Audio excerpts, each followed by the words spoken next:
The restaurant was filled with laughter and soft music, sounds that never reached Emily's world. She sat alone at a table set for two, tracing the rim of her glass, pretending she didn't notice the pitying glances from people around.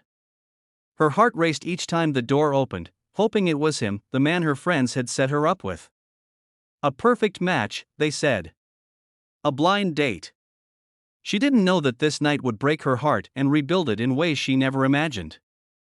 Because at the next table, a single father named Daniel was about to notice something no one else did, and with just his hands, he would tell her the words that would change everything: "You deserve better."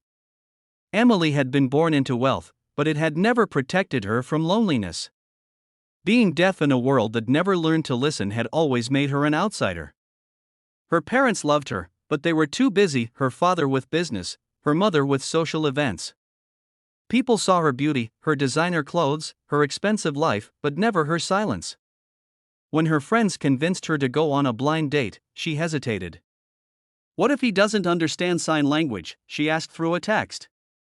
"He will," they promised. But now, sitting in that crowded restaurant, she felt like a fool for believing it. The man finally arrived, tall, confident, wearing a perfect suit. He smiled, shook her hand awkwardly, then immediately started talking to the waiter, to his phone, to himself, to everyone except her.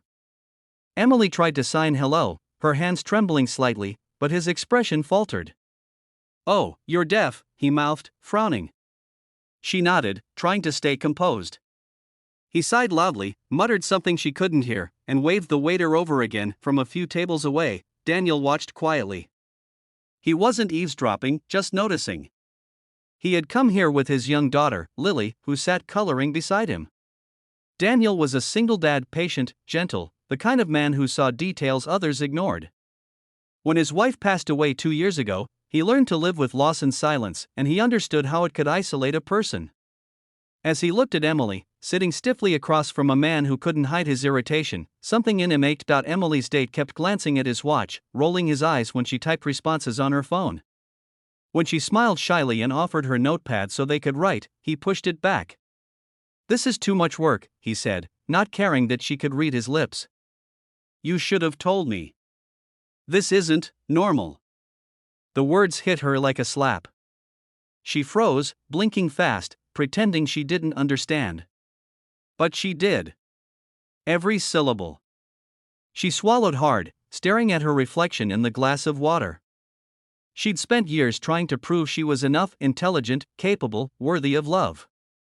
Yet again, she was reminded that to most people, her silence made her less. Her date stood up abruptly.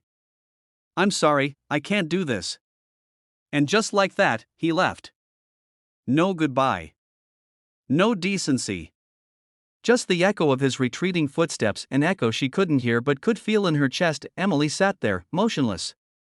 The air around her seemed to shrink. People looked, whispered, pitted. She wanted to disappear.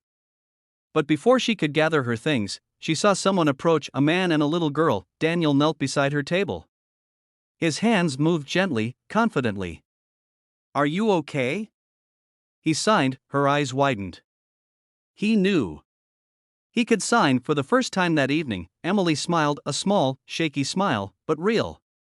She nodded, blinking back tears.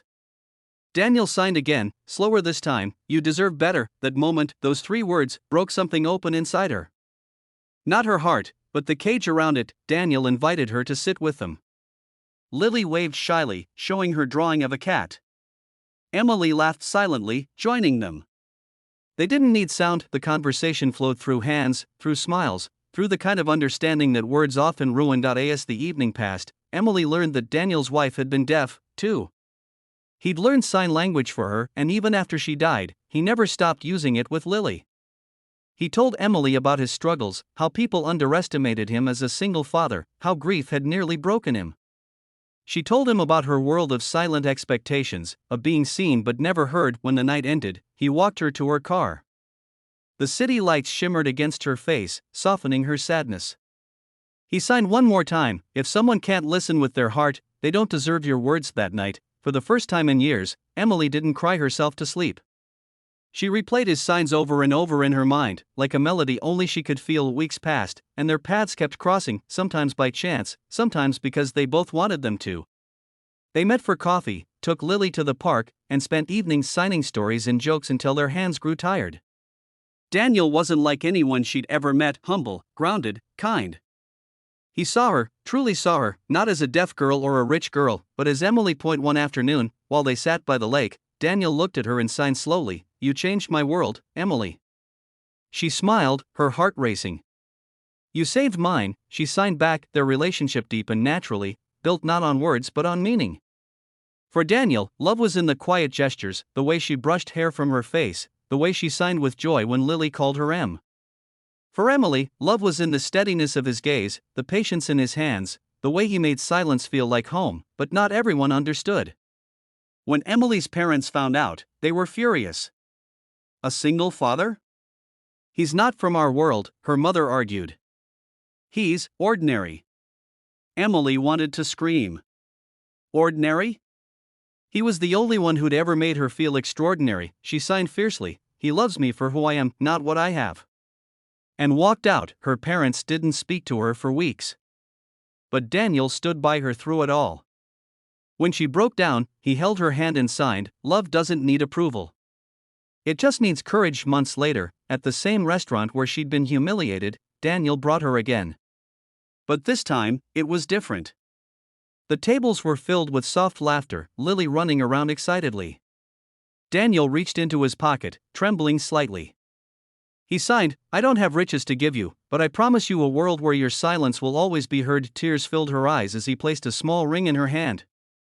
She signed back, "You already gave me that world." As applause filled the restaurant, Emily looked around, and this time, the stares didn't hurt. They told a story. A story of a girl who once felt broken and a man who reminded her that even silence can speak louder than cruelty. And as they held hands, signing "I love you" under the golden lights, it wasn't just a love story, it was a reminder that kindness is a language that needs no sound at all.